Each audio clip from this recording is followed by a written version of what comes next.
Avant de retrouver Agnès et Eva. Un petit mot sur le making-of du programme avec des A partout. Ainsi que sur les vidéos, pause déjeuner. Nous avons appris au mois d'octobre 2013 que de très profonds changements avaient été apportés à la CCAM d'origine, sur laquelle nous travaillons déjà depuis plus de 11 années. Nous avons donc revu notre copie, et réclamé au GIE Sésame Vital, la fourniture de la table-BIN définitive. Je m'explique, la Sécurité sociale a confié au GIE Sésame Vital la gestion de la télétransmission, de la CCAM, et l'élaboration de la table-BIN.SRT. Fichier contenant toutes les informations sur les actes CCAM.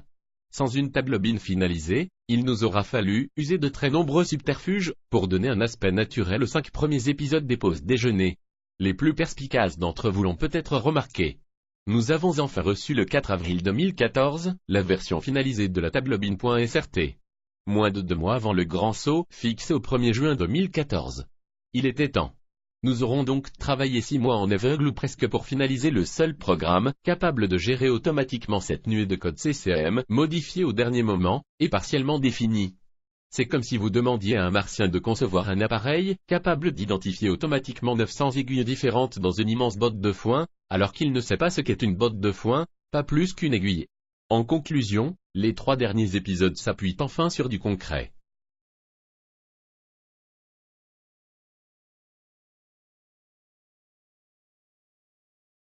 Bonjour. Comme il y avait un peu trop de soins réalisés sur la fiche de mon ex-copain, j'ai tout vidé, et je l'ai mis à la CMU pour corser un peu les choses. J'avais oublié de te dire, ce logiciel te propose certains soirs, de se mettre à jour automatiquement via Internet. C'est très pratique, tout se fait alors que tu es déjà rentré chez toi. Cette nuit, il y a eu une mise à jour automatique avec l'installation d'une nouvelle table-BIN.SRT.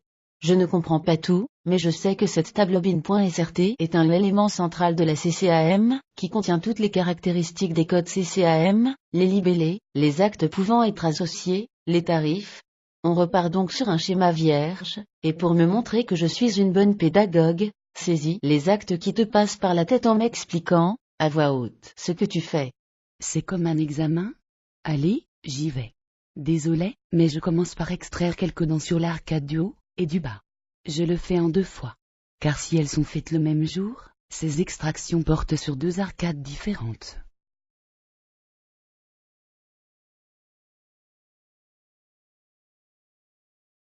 Je valide et j'obtiens donc 2 lignes d'acte avec le code HBGD 043 et HBGD 489.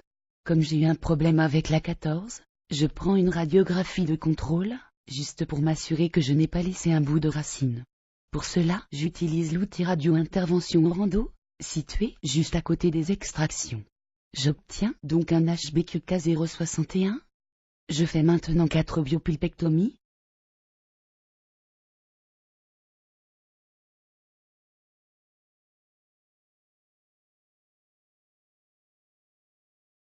Quatre radios de contrôle. Pour les radiographies, je sélectionne bien l'une des 2 radiotraitements en dos.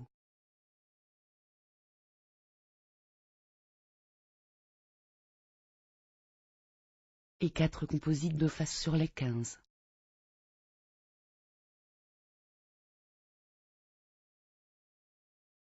« 13,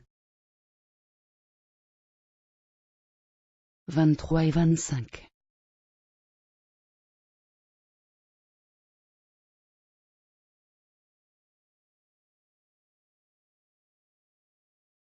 Enfin, et pour terminer, je passe en prothèse pour réaliser 2 bridges en haut et un stellite en bas.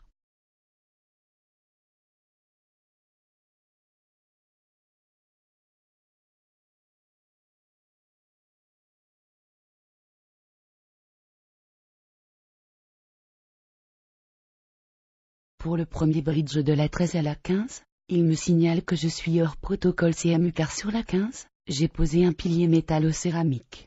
Le logiciel facture donc un HBLD 023 en appliquant les tarifs normaux du praticien, soit pour nous 1620 €. Libre à moi de refaire le bridge avec un élément postérieur métallique afin de rentrer dans le cadre de la CMU. Je vais le faire pour le bridge d'en face en remplaçant le pilier métallo-céramique du fond par un pilier métallique, et voir ainsi comment le logiciel réagit.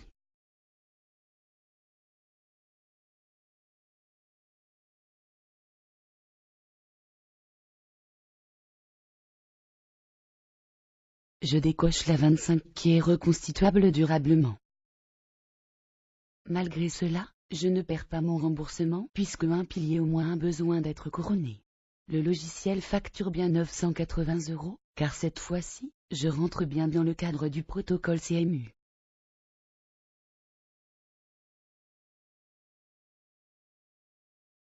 Enfin, et pour terminer, je pose un stellite en bas. Comme tous les autres codes CCM, c'est le logiciel qui se débrouille et affiche un HBLD 332, facturé automatiquement au tarif d'autorité 649 € au lieu des 700 € facturés normalement. Comme a l'habitude de le dire mon boss, en France, il est beaucoup plus intéressant d'être sans emploi, et à la CMU, cosmique. Félicitations. Ta prestation me laisse sur le si tu veux bien, et afin de faire d'une pierre trois coups, pour voir la feuille de sécurité sociale électronique, la feuille papier, et la note d'honoraires, nous allons maintenant passer en mode dégradé, car je n'ai pas la carte vitale du patient. Pour cela, clique sur les petites manettes à droite du schéma, et coche le mode dégradé puis valide. Clique maintenant sur le titre de la colonne, feuille de sécurité sociale électronique. Toutes les lignes des actes que tu viens de saisir sont maintenant cochées. Il ne te reste plus qu'à cliquer sur le bouton du haut, feuille de sécurité sociale électronique qui est devenu actif. À la question s'agit-il d'un accident? Répondons. Je sais, cette question lors de la préparation de chaque FSE est agaçante, mais c'est une obligation. On arrive maintenant sur la page de préparation de la FSE. C'est vrai que cette page, avec l'arrivée de la CCAM, devient de plus en plus indigeste, mystérieuse et ténébreuse. Ne te prends pas la tête avec tout ça. En temps normal, clique simplement sur le bouton en haut à droite, créer la FSE, c'est tout. Dans notre cas, on va éviter pour ne pas ficher la panique. L'envoi d'une FSE en mode dégradé doit être complété par l'édition d'une FSS, c'est-à-dire d'une feuille papier. Le logiciel va nous y conduire, automatiquement. J'ai lu la semaine dernière dans les journaux que notre président avait décidé d'appliquer 50 mesures, pour simplifier la vie des entreprises.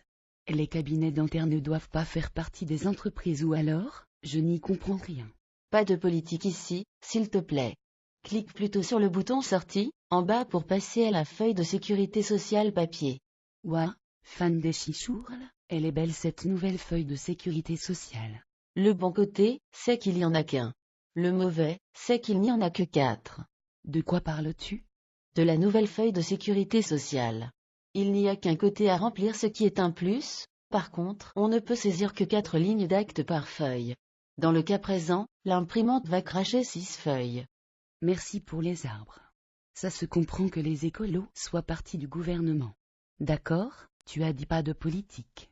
Parlons donc d'autre chose. Donc comme je ne doute pas que le logiciel soit bien fait, je suppose que si je saisis le code C, O, U, P, E, L2, la case en bas à droite est cochée automatiquement. Qu'est-ce que tu racontes encore comme bêtise? C'est quoi ce code? Il n'existe pas. On peut bien rigoler un peu.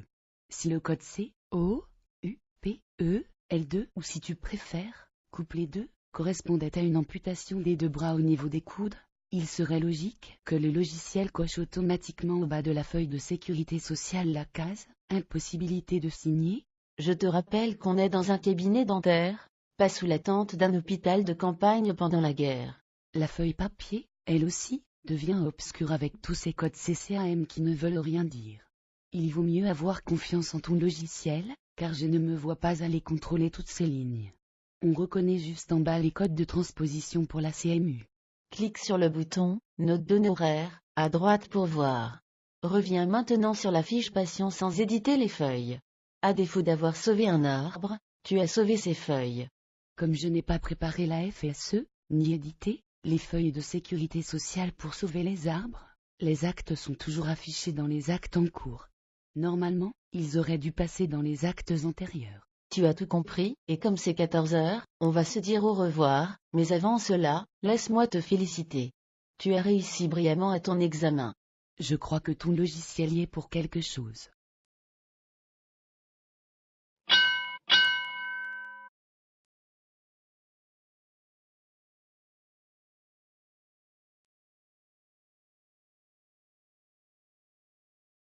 Voilà. Cette nouvelle séance de formation se termine. Si Eva semble conquise, reste à savoir ce que va enfin décider son boss, Car, n'oublions pas que c'est lui qui paye. D'accord, un sou, c'est un sou, mais, quand on sait que ce logiciel avec DA partout, est un logiciel qui était là avant tous les autres. Qu'il montre la voie depuis plus de 36 ans. Qu'il est le seul logiciel à savoir rechercher pour vous les codes CCM dans cette jungle. Et que de surcroît, il est, encore pour quelques jours offert.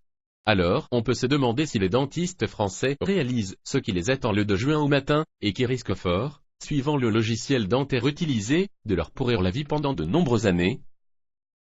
Un praticien m'a annoncé, ce matin, qu'il avait décidé de prendre sa retraite fin mai. Je lui ai répondu sans trop réfléchir, « Excellente initiative, vous en avez de la chance. Mais tout le monde ne peut pas en faire autant. »